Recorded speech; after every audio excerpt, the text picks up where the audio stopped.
Hello, and welcome back to another collection of true, scary stories. I'm here to guide you through these chilling tales, as the gentle sound of rain creates the perfect atmosphere for relaxation and sleep. Before we begin tonight's journey into the unknown, please take a moment to like this video if you enjoy what we do here, and consider subscribing to join our growing community of story lovers. I'm curious to know where you're listening from tonight and what time it is in your corner of the world. Now settle in somewhere comfortable, close your eyes, and let these stories wash over you like the rain outside your window. Tonight's first story takes us to a small mountain town where the impossible became terrifyingly real. Sarah Matthews had always been a light sleeper, but moving to Pine Ridge had made her insomnia worse. The old cabin she'd inherited from her aunt sat perched on the mountainside, surrounded by towering evergreens that whispered secrets in the wind. She'd come here seeking peace after her divorce, hoping the isolation would help heal her fractured spirit. The first few nights passed without incident, filled only with the natural sounds of the forest settling around her new home. But on her fourth evening, as autumn rain began to patter against the windows, Sarah heard something that made her blood run cold. It was singing, soft and melodious, drifting through the walls of her cabin like smoke. The voice was beautiful yet haunting, performing a lullaby she didn't recognize but somehow knew by heart. Sarah pressed her ear to the bedroom wall, trying to locate the source. The singing seemed to come from everywhere and nowhere at once, as if the very structure of the house had found its voice. She checked every room, looking for a radio or device that might explain the phenomenon, but found nothing. The melody continued for exactly 7 minutes before fading into silence, leaving her questioning her own sanity. The next morning brought no answers. Her nearest neighbor lived 3 miles down the winding mountain road, and when she called to ask about the previous night's sounds, Mrs. Henderson's voice grew strangely quiet. There was a long pause before the elderly woman suggested that maybe Sarah should consider installing better insulation. The mountains played tricks on sound, she explained, especially during the rainy season. But Sarah knew what she'd heard wasn't a trick of acoustics. The singing returned the following night at exactly the same time, accompanied by something even more disturbing. As the ethereal voice filled her home, every electronic device began to malfunction. The digital clock on her nightstand flickered through random numbers. Her phone screen displayed scrambled text that hurt to read. The television cycled through channels that shouldn't have existed, showing static-filled programs from decades past. During these episodes, the temperature in the cabin would drop dramatically.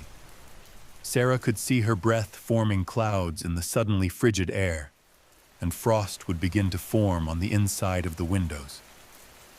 The singing would crescendo during these moments of intense cold, as if drawing power from the thermal energy being drained from the space around her. On the 6th night, Sarah decided to record the phenomenon. She set up her phone to capture audio and video, determined to prove to herself that these events were real. But when she reviewed the footage the next morning, she discovered something that shook her to her core. The recording showed her standing alone in her bedroom, apparently having conversations with empty air. Her voice could be heard clearly, responding to questions and comments that weren't audible on the recording. Most disturbing of all, her responses suggested she was speaking to someone she knew well, someone she loved. The audio revealed fragments of her side of these conversations. She could hear herself saying things like, "I missed you too," and "I never got to say goodbye properly, and please don't leave me again." These words were spoken in a tone of desperate longing that she didn't remember feeling. It was as if something had been using her voice to communicate with an unseen presence, while her conscious mind remained unaware. Sarah began to research the history of her inherited cabin, diving into local records and newspaper archives. What she discovered filled her with dread. The property had been built on the site of a former sanitarium that had operated in the early 1900s. The facility had specialized in treating patients with tuberculosis and other respiratory ailments, many of whom had died far from their families and loved ones. The sanitarium had burned down in 1923 under mysterious circumstances. 17 patients and 3 staff members had perished in the blaze. Their bodies never recovered from the intense fire that had consumed the building so completely that even the foundation stones had cracked from the heat. The official investigation concluded that the fire had started from faulty electrical wiring, but local newspapers from the time hinted at more disturbing possibilities. One article mentioned reports of strange singing heard in the days leading up to the fire. Witnesses described voices that seemed to call out from within the building's walls, performing haunting melodies that drew people closer despite their fear. The music was said to be so beautiful that some visitors found themselves unable to leave, standing transfixed in the sanitarium's corridors until staff members physically escorted them away. Sarah found herself drawn deeper into the mystery as the nightly singing continued. She discovered that her aunt had also experienced the phenomenon, but had never spoken about it openly. Hidden among her aunt's personal papers, Sarah found a journal documenting similar experiences over several decades. The entries described the singing, the electronic malfunctions, and the conversations with invisible presences. But they also revealed something more troubling. According to the journal, the singing wasn't random. It followed a specific pattern, growing stronger and more frequent as it approached what her aunt had called the convergence. This event occurred every few years, always during the autumn months when the boundary between seasons grew thin. Her aunt's final entry, written just days before her unexpected death, contained a warning that Sarah was only beginning to understand. The journal described how the voices of those who had died in the sanitarium fire were trying to complete something they had left unfinished. They sang not just to be heard, but to gather the living into their eternal chorus. Each person who heard their music became a potential addition to their spectral choir, drawn deeper into their influence with every passing night. As Sarah read these revelations, she realized that her nightly conversations weren't random episodes of confusion. She was being recruited, slowly and methodically, to join the voices that haunted this place. The electronic disturbances weren't side effects of paranormal activity, but rather attempts to break down the barriers between the world of the living and the realm of the dead. The singing had become so much more than just music. It was an invitation, a seduction, and ultimately a trap. Sarah understood now why her aunt had lived alone for so many years, why she had never married or maintained close relationships. The voices demanded isolation, ensuring that their chosen targets had nowhere to turn for help when the final convergence arrived. But understanding the danger didn't make it easier to resist. Each beautiful, more dire night, the singing grew more resistible. Sarah found herself looking forward to the ethereal performances despite her fear. The melodies seemed to speak directly to her soul, promising reunion with everyone she had ever lost, offering an end to the loneliness that had driven her to this remote mountain refuge. The electronic devices in her home began to change their behavior. Instead of malfunctioning randomly, they started to display messages that seemed personally crafted for her. Photos of deceased family members would appear on her phone screen. Her late mother's voice emerged from the radio, calling her name with desperate affection. The television showed home movies that had never been recorded, depicting happy moments that felt more real than her actual memories. Sarah realized she was running out of time.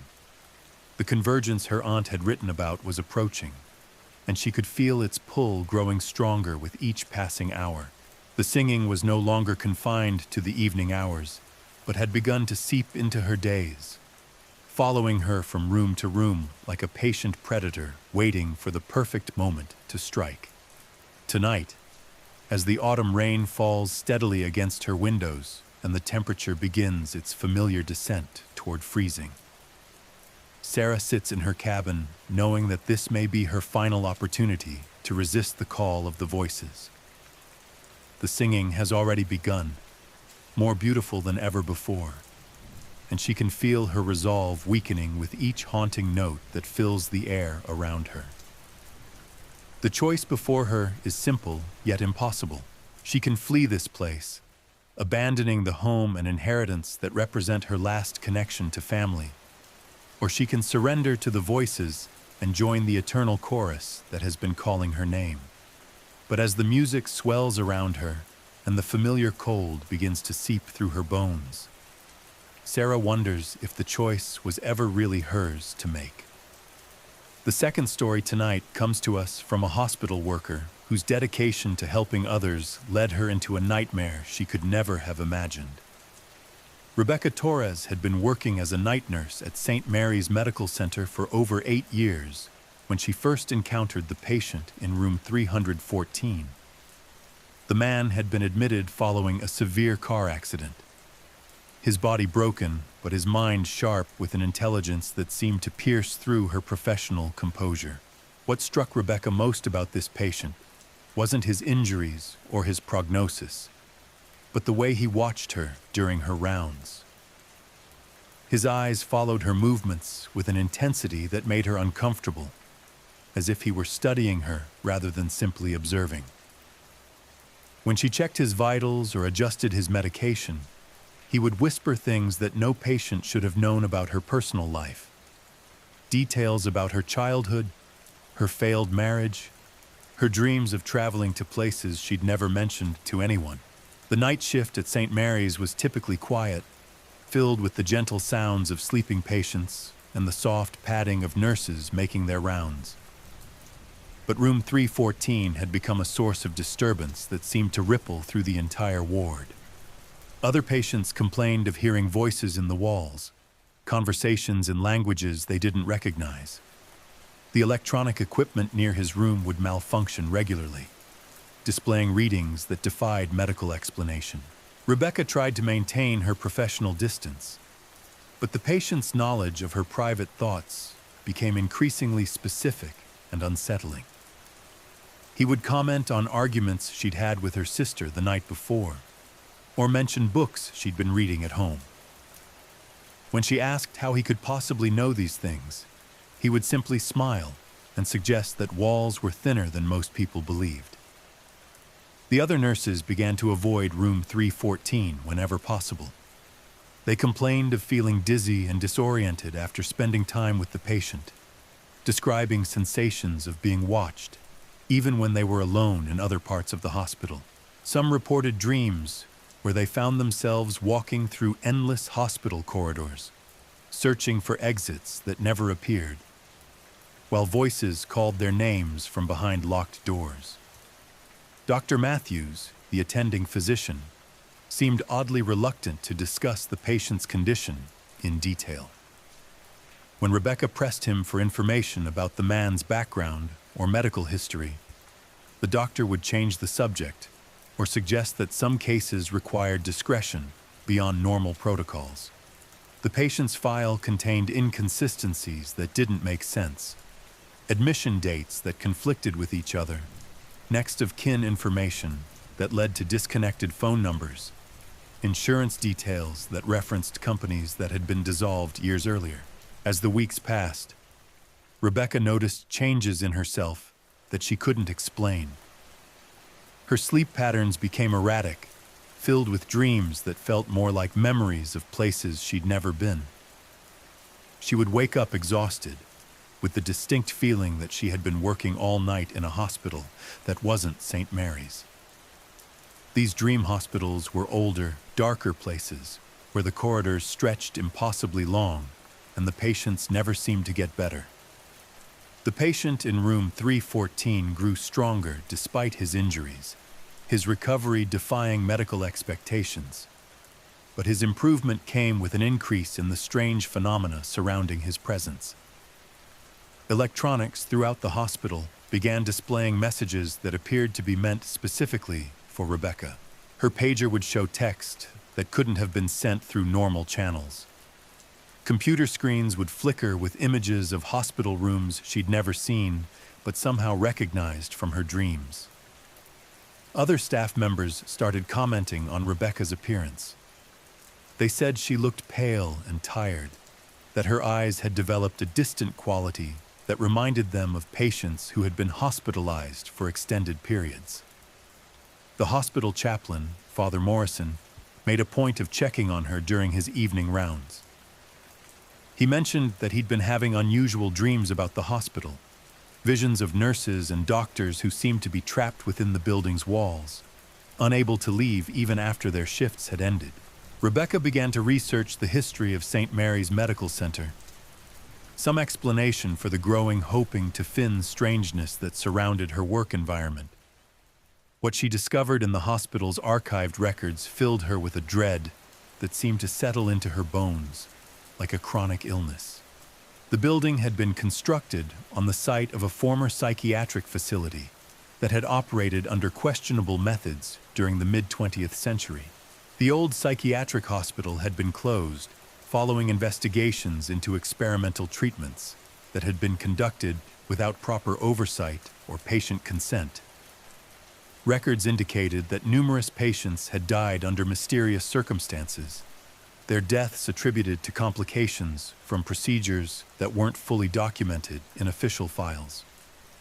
The facility had been demolished in the 1970s, but construction workers who built the new medical center reported finding unmarked graves and sealed rooms that had been missed during the demolition process.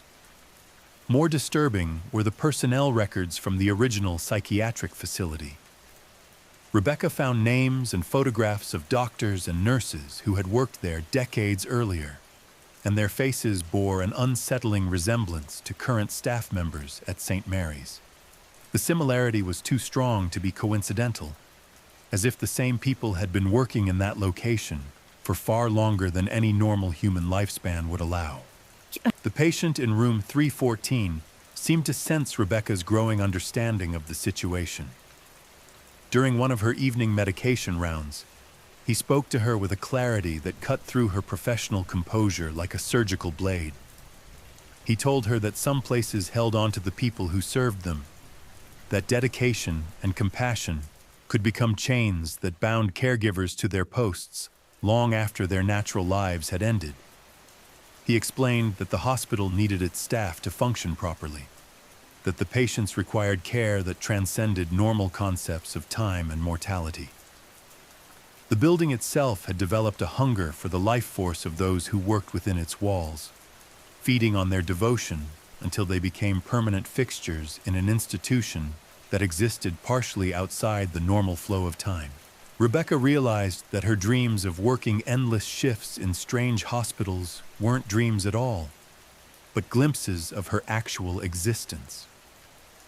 The exhaustion she felt upon waking was real because she had been working, tending to patients in wards that existed in the spaces between the physical world and something far more sinister. The other nurses who had reported similar experiences weren't suffering from stress or overwork, but were being slowly absorbed into the hospital's supernatural infrastructure. The patient smiled when he saw understanding dawn in her eyes. He told her that resistance was natural, but ultimately futile, that the hospital had been collecting dedicated healthcare workers for decades, building a staff that could provide eternal care for patients whose conditions defied conventional medicine. Rebecca was simply the latest addition to a team that had been assembled across multiple generations, bound together by their commitment to healing and their inability to abandon those who needed their help. As Rebecca listened to these revelations, she felt the weight of the building pressing down on her, as if the very structure was alive and aware of her presence. The corridors seemed to stretch longer during her rounds, the distance between rooms expanding as if the hospital was reluctant to let her complete her duties and return home. The patient call lights began flashing in patterns that spelled out messages, pleading with her to stay longer, to provide just a little more care, to never abandon those who depended on her compassion. The other staff members had stopped commenting on her appearance because they could no longer see the changes that were taking place. Rebecca caught glimpses of herself in reflective surfaces throughout the hospital and realized that she was becoming translucent, her physical form slowly fading as her spiritual essence was absorbed into the building's eternal workforce. The hospital was claiming her, adding her dedication and skills to its collection of devoted caregivers who could never truly leave their posts. Tonight, as Rebecca makes her rounds through corridors that seem to multiply with each step she takes, she understands that her choice is no longer between staying and leaving. The hospital has already made that decision for her. Her only choice now is whether to embrace her new role as a permanent caregiver in an institution that operates by rules far older and more terrible than any medical protocol, or to fight against a transformation that may already be irreversible. The patient in room 314 watches her with eyes that reflect decades of similar conversations, and Rebecca realizes that he isn't a patient at all, but rather a recruiter, gathering new staff members for a hospital that has been expanding its permanent workforce one dedicated healthcare worker at a time. As the rain continues to fall against the windows and the building settles around her with sounds that might be breathing, Rebecca feels herself becoming part of something far larger and more eternal than she ever imagined possible. Our third tale tonight brings us to a quiet suburban neighborhood where the ordinary facade of daily life concealed something far more sinister than anyone could have imagined. David Chen had moved to Willowbrook Drive seeking the peace and stability that had eluded him in the city. The tree-lined street with its well-maintained lawns and friendly neighbors seemed like the perfect place to start over after his recent divorce. The house he'd purchased was a modest two-story colonial that sat comfortably between similar homes, each one a testament to middle-class aspirations and the American dream. His neighbors were welcoming in that polite, distant way that suburban communities had perfected. They waved from their driveways, exchanged pleasantries over property lines, and maintained the careful balance of friendliness without intrusion that kept neighborhoods functioning smoothly. David's daily routine quickly fell into a comfortable pattern. Morning coffee on the back deck, commuting to his office job downtown, evening walks around the quiet streets before settling in for the night. It was exactly the kind of predictable existence he'd been craving after years of urban chaos and marital turmoil. The only unusual aspect of his new life was the dreams that began shortly after he'd finished unpacking. These weren't ordinary dreams, but vivid, detailed experiences that felt more like memories than products of his sleeping mind. In them, he found himself living different lives in the same house, experiencing decades of history that belonged to previous owners. He would wake with clear recollections of conversations he'd never had, of family dinners around a table he'd never owned, of children's laughter echoing through rooms that had been empty when he'd moved in. At first, David dismissed these nocturnal visions as stress from the move and adjustment to his new environment. But as the dreams continued night after night, they began to affect his waking hours. He would catch himself looking for furniture that existed only in his dreams, or expecting to see people who had lived in the house decades before his arrival. The boundary between his actual memories and these inherited experiences started to blur in ways that left him questioning his own perception of reality. The dreams weren't random glimpses of the past, but seemed to follow a chronological progression, as if he were experiencing the complete history of his home from its construction in 1952 to the present day. He lived through the excitement of the original owners, a young couple named Robert and Mary Sullivan, as they moved into their first home with dreams of raising a family. He felt their joy when their children were born, their pride as those children grew and achieved their own successes. But the dreams also contained darker elements that made David wake with a sense of unease he couldn't shake. He experienced the gradual deterioration of the Sullivan marriage, the bitter arguments that echoed through the house's rooms, and the eventual divorce that left Mary alone with 2 young children and a mortgage she could barely afford. He felt her desperation as bills piled up and her health began to fail, her increasing isolation as neighbors gradually stopped checking on the struggling single mother next door. The most disturbing dreams involved Mary's final months in the house. David experienced her growing paranoia and depression, her conviction that someone was watching her through the windows, her belief that the house itself had developed a malevolent consciousness that fed on the misery of its inhabitants. In these dreams, he felt her terror as she realized that the house wasn't just her home, but her prison, trapping her within its walls until her death from what the official records listed as heart failure. But what David's inherited memories suggested was something far more sinister. After Mary's death, the house had passed through a series of owners, each leaving their own psychological imprint on the structure. David's dreams showed him the Henderson family, who had moved in during the 1970s with hopes of renovating the property, but had fled after only 6 months, claiming that the house resisted their efforts to change it. He experienced the brief tenancy of college students who had rented the place in the 1980s, their initial excitement at finding affordable housing quickly replaced by a growing sense of dread that drove them away before their lease expired. Each family that had lived in the house had contributed to what David was beginning to understand was a collective memory stored within the building's structure. The walls had absorbed decades of human emotion, creating a repository of experiences that was somehow being transmitted to him through his dreams. But these weren't passive memories. They seemed to have an agenda, guiding him toward an understanding of the house's true nature and his role in its continuing story. David began to notice changes in his behavior that mirrored the patterns he'd witnessed in his dreams. He found himself avoiding certain rooms during specific times of day, just as previous owners had done. He started leaving lights on throughout the night, unable to shake the feeling that something moved through the darkness when the house was completely dark. His eating habits changed without his conscious decision, gravitating toward foods that had been favorites of former residents rather than his own preferences. The most unsettling change was his growing reluctance to leave the house for extended periods. What had started as a natural desire to spend time in his new home had evolved into something approaching agoraphobia. Business trips became exercises in anxiety, with David counting the hours until he could return to Willowbrook Drive.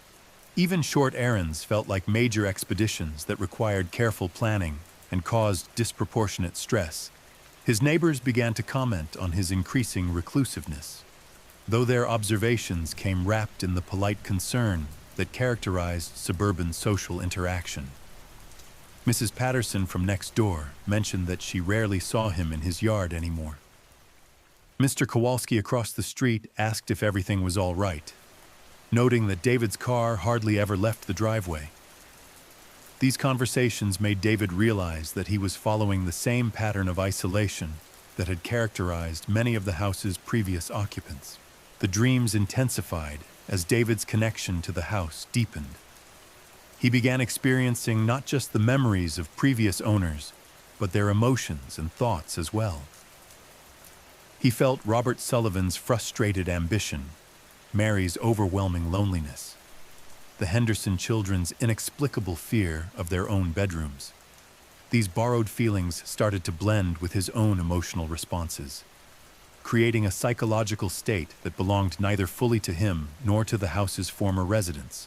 David's research into the property's history revealed a pattern that extended beyond the families he'd encountered in his dreams. Public records showed that the house had been sold or abandoned with unusual frequency throughout its existence. Most families stayed less than 2 years, and many left under circumstances that suggested hasty departure rather than planned relocation. Mortgage foreclosures, sudden job transfers, and family emergencies appeared repeatedly in the documentation, as if the house itself generated crises that forced its inhabitants to leave. But some residents, like Mary Sullivan, had stayed much longer, becoming increasingly isolated and eccentric before their eventual deaths within the house's walls. David found obituaries and death certificates that painted a picture of people who had become so attached to their home that they couldn't imagine existing anywhere else. These long-term residents shared certain characteristics.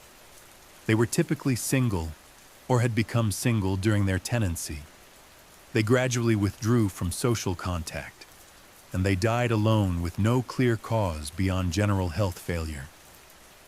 The realization that he was following this same pattern filled David with a terror that seemed to emanate from both his own consciousness and the inherited memories that haunted his dreams. He understood now that the house didn't just collect the memories of its inhabitants, but actively shaped their behavior, guiding them toward outcomes that served some purpose he couldn't yet comprehend. The building was more than shelter. It was a living entity that required specific types of emotional nourishment to sustain itself. David's attempts to break free from the house's influence proved futile. When he forced himself to take weekend trips or visit friends in other cities, he found that his thoughts remained focused on his home with an intensity that bordered on obsession. He would call to check his answering machine multiple times a day, worry about minor maintenance issues that didn't require immediate attention, and experience physical symptoms of withdrawal that made extended absence genuinely painful. The dreams began to include visions of his own future, showing him years of increasing isolation, punctuated by brief, unsuccessful attempts to reconnect with the outside world. He saw himself growing old within the house's walls, his personality gradually merging with the collective consciousness of all who had lived there before him. In these prophetic dreams, his own memories would eventually become part of the inheritance passed on to future residents. His fears and desires, adding another layer to the psychological sediment that the house had been accumulating for decades. Tonight, as rain patters against the windows of his Willowbrook Drive home, David sits in the same chair where Mary Sullivan spent her final months, feeling the weight of all the house's previous inhabitants pressing down on him like a suffocating blanket. He understands that his choice isn't between staying and leaving, but between accepting his role as the house's current caretaker or fighting against a destiny that has already been written into the building's supernatural blueprint. The house breathes around him with the rhythm of decades, its walls expanding and contracting with the accumulated emotions of everyone who has ever called it home. David feels his own identity beginning to blur with those who came before, his individual consciousness becoming just another voice in the chorus of memories that echo through these familiar rooms. As the rain continues and the night deepens, he wonders if tomorrow he'll still remember which thoughts are his own and which belong to the house's eternal collection of souls. The fourth story in tonight's collection comes from a security guard whose overnight shift at a medical research facility revealed secrets that challenged everything he thought he knew about the nature of reality itself. Marcus Webb had taken the position at Meridian Biosciences primarily for the solitude it offered.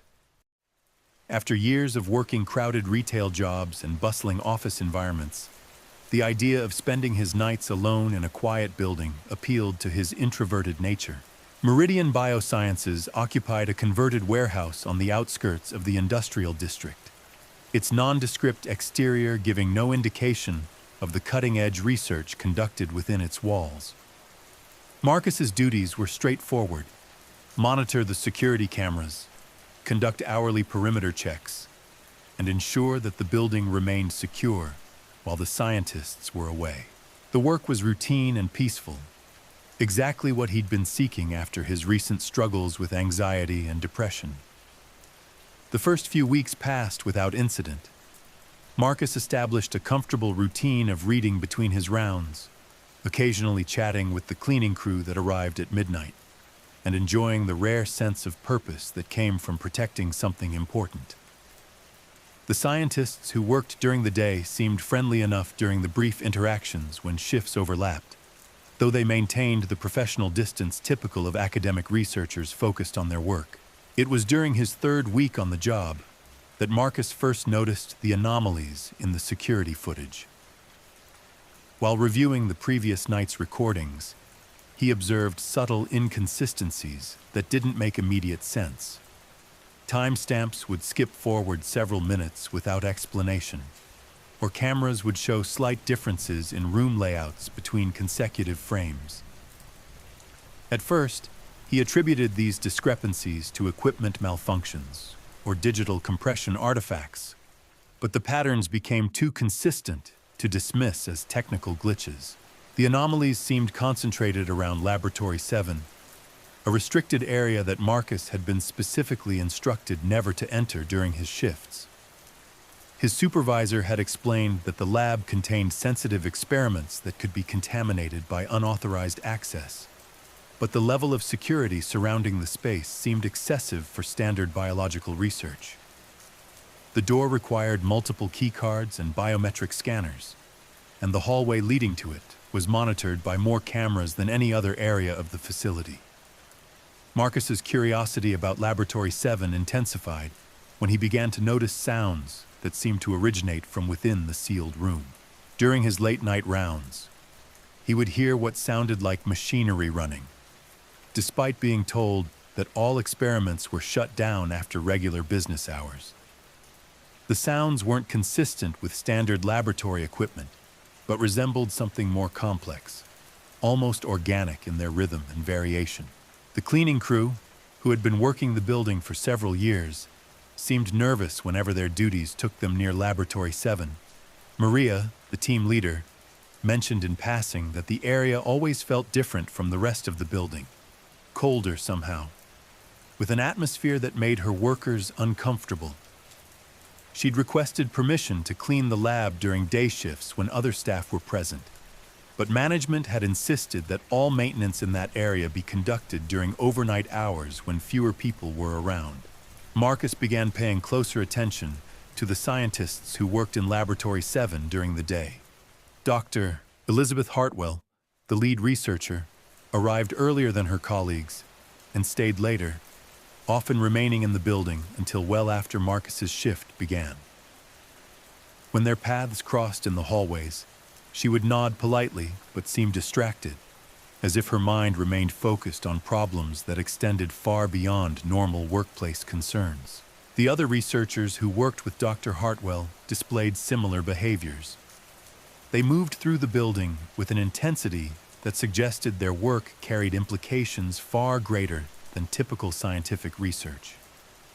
Conversations would stop abruptly when Marcus appeared during his rounds, and he often caught glimpses of documents and computer screens being quickly covered or minimized when he entered common areas where the scientists occasionally worked late.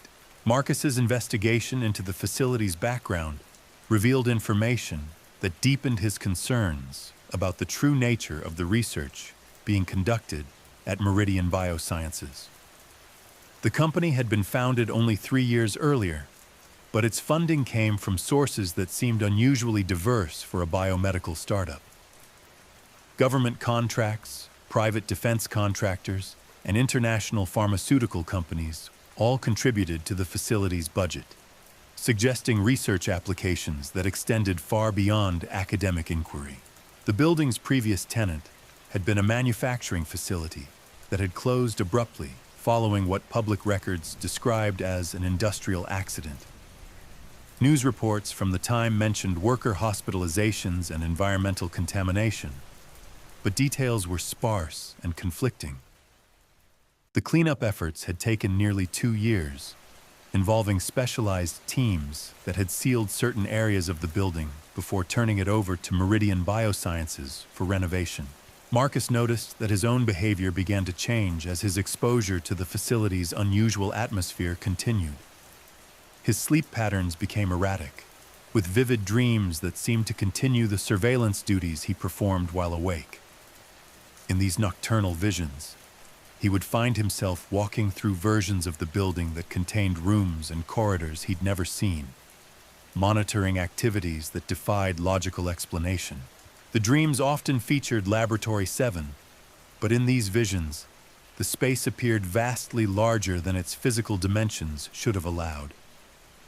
Marcus would observe researchers conducting experiments on subjects that weren't quite human, their work guided by principles that seemed to violate fundamental laws of biology and physics. These dream observations felt too detailed and consistent to be products of his imagination, as if he were somehow accessing information that his conscious mind wasn't meant to process. Dr. Hartwell began staying later and later, often working through the entire night while Marcus conducted his rounds. During these encounters, she would engage him in conversations that started as casual small talk, but gradually became more probing. She asked about his background, his reasons for taking the security position, and his observations about the building's atmosphere. Her questions seemed designed to assess his psychological state and his potential receptivity to information that challenged conventional understanding of reality. The security cameras began malfunctioning with increasing frequency, but only in ways that affected Marcus's ability to monitor Laboratory 7. Other areas of the building remained under perfect surveillance, but the feeds from the restricted lab would cut out during crucial moments or display footage that seemed to have been recorded at different times. Marcus's reports about these technical issues were acknowledged by his supervisors, but never seemed to result in actual repairs or replacements of the faulty equipment. Marcus discovered that he wasn't the first security guard to work the overnight shift at Meridian Biosciences. Personnel records indicated that the position had been filled by 4 different individuals over the past 2 years, each staying for only a few months before requesting transfers or simply not returning to work. None of the previous guards had filed detailed reports about their experiences, but exit interviews contained vague references to stress and incompatibility with the work environment. The breaking point came when Marcus witnessed something that forced him to confront the true nature of what was happening at Meridian Biosciences. During one of his routine checks, he discovered that the door to Laboratory 7 had been left partially open, providing his first clear view of the interior space. What he saw challenged his understanding of both architecture and reality itself. The laboratory appeared to extend far beyond the building's physical boundaries, its walls stretching into distances that should have intersected with neighboring structures. The space contained equipment that seemed to blend advanced technology with organic components, creating hybrid machines that pulsed with their own internal rhythms. Most disturbing were the containment units that lined the laboratory's walls, each one housing something that moved with intelligence, but bore no resemblance to any known form of life. Dr. Hartwell noticed Marcus observing the laboratory and approached him with the expression that mixed concern with something approaching relief. She explained that his accidental discovery had accelerated a process that had been planned for several more weeks, but that his psychological profile suggested he was ready to understand the true scope of Meridian's research. The facility wasn't just studying biological systems, but was actively working to bridge the gap between dimensions, accessing forms of life that existed in spaces parallel to our own reality. The experiments conducted in Laboratory 7 involved communication and eventual integration with entities that existed in these parallel dimensions. The research had progressed far beyond theoretical study to practical application, with successful establishment of stable connections to realms where the laws of physics operated according to different principles. The implications of this work were so profound that they required absolute secrecy and careful selection of personnel who could handle the psychological impact of such revelations. Marcus learned that his hiring hadn't been coincidental, but had been the result of careful screening that identified individuals with specific psychological characteristics that made them suitable for exposure to interdimensional phenomena.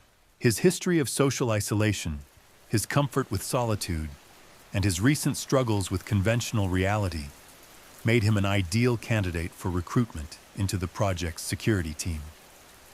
The previous guards hadn't been transferred or terminated, but had been offered positions that required deeper involvement with the research itself. Dr. Hartwell offered Marcus a choice that would fundamentally alter the course of his life.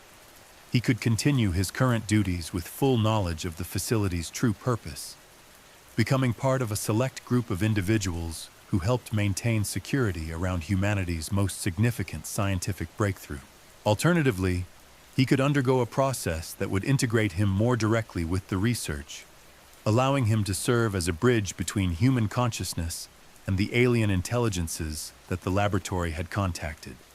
The third option, which Dr. Hartwell presented with obvious reluctance, involved memory modification that would erase his awareness of everything he'd discovered, allowing him to return to his previous life with no knowledge of Meridian Biosciences or its work.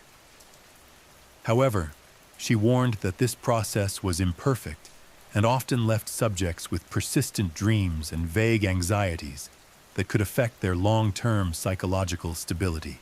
As Marcus considered these options, he became aware that the choice wasn't entirely his to make. His exposure to the laboratory's atmosphere and the interdimensional energies it contained had already begun to change him in ways that couldn't be reversed.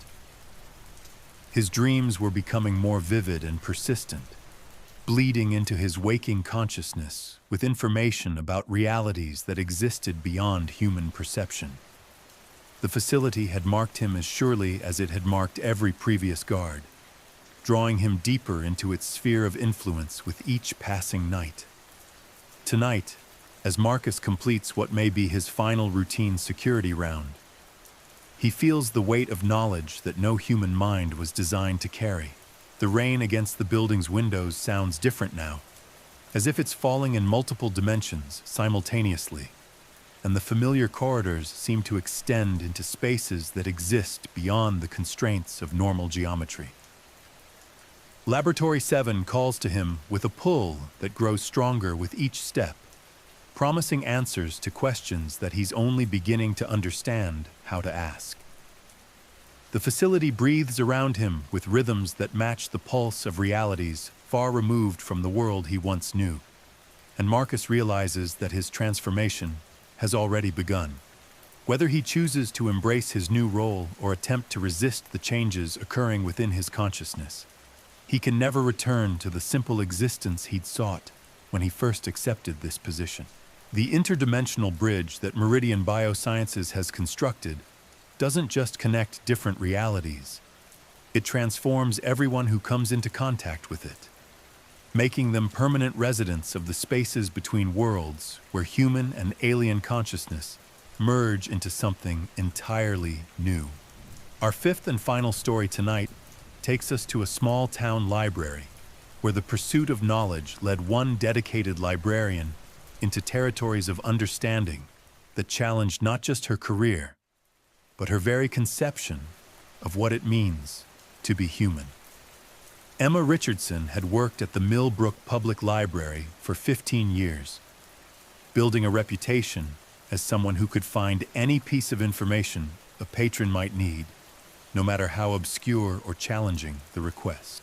The library occupied a beautiful Victorian building that had been constructed in 1889, its high ceilings and ornate woodwork creating an atmosphere of scholarly reverence that Emma had always found inspiring. She took pride in maintaining the collection, organizing community programs, and serving as a bridge between the town's residents and the vast world of knowledge contained within the building's walls.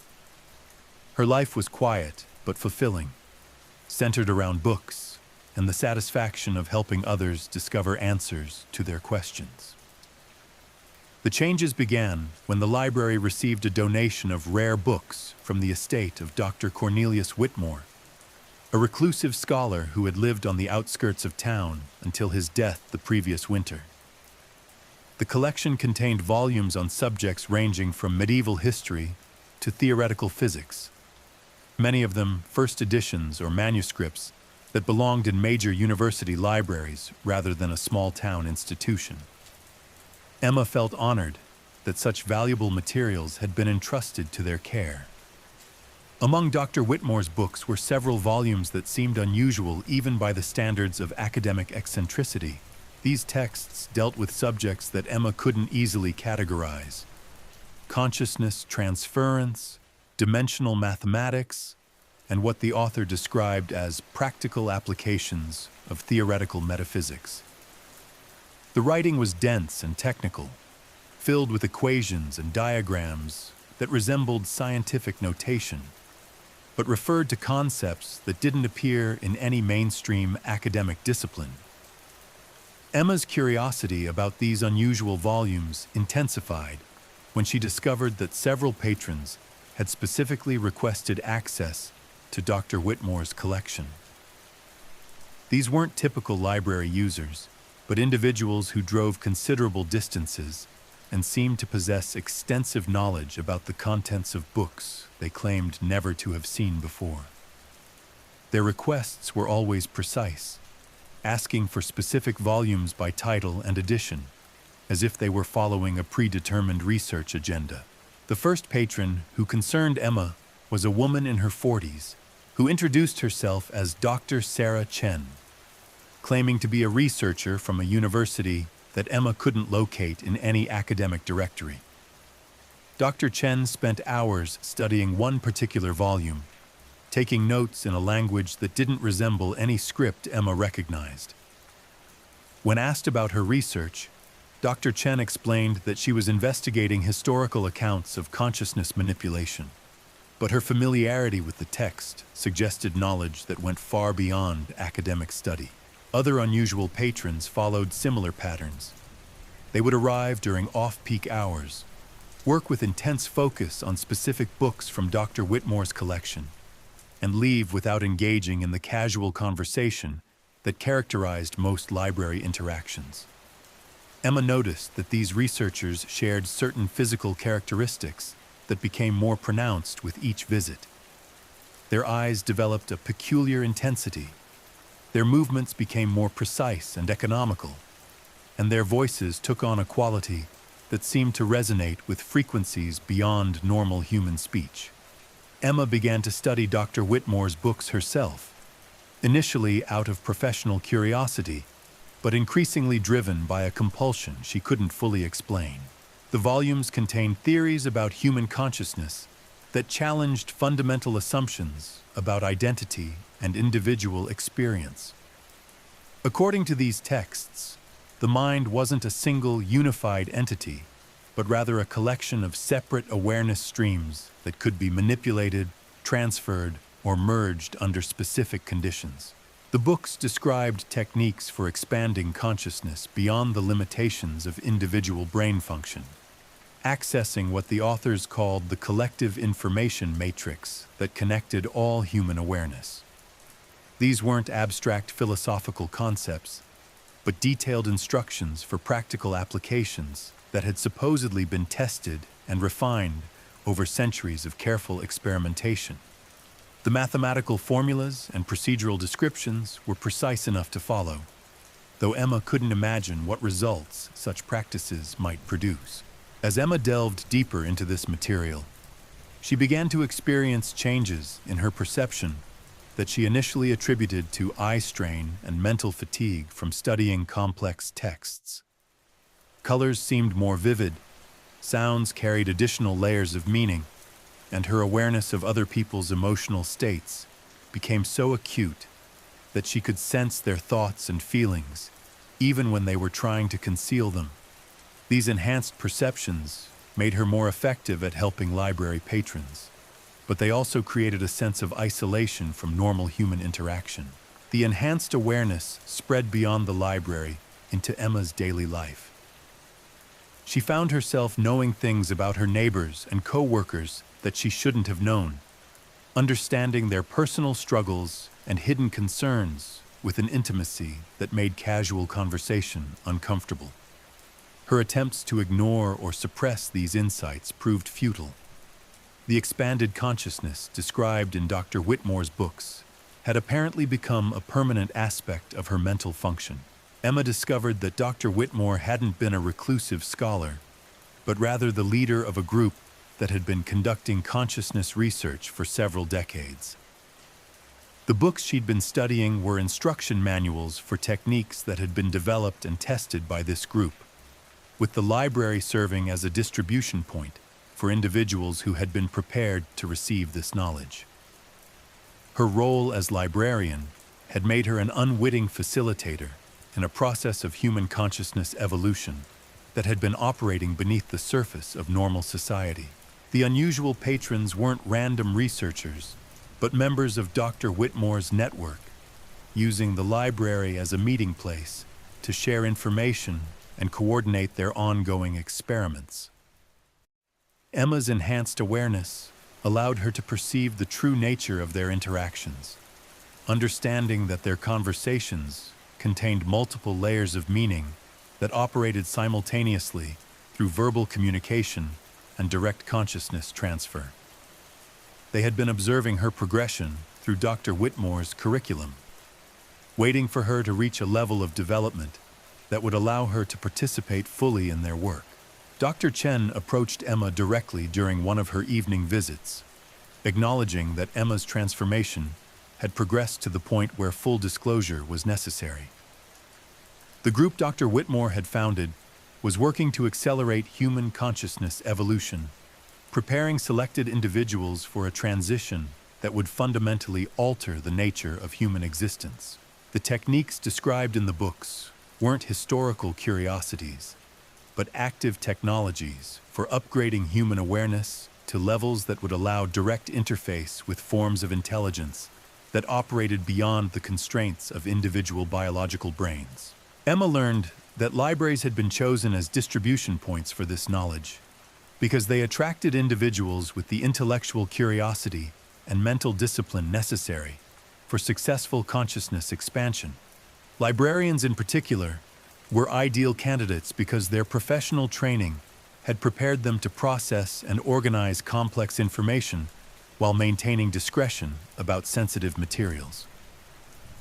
The network had been operating through libraries across the country for decades, quietly identifying and developing individuals who could serve as bridges between normal human consciousness and the enhanced awareness states that represented humanity's evolutionary future.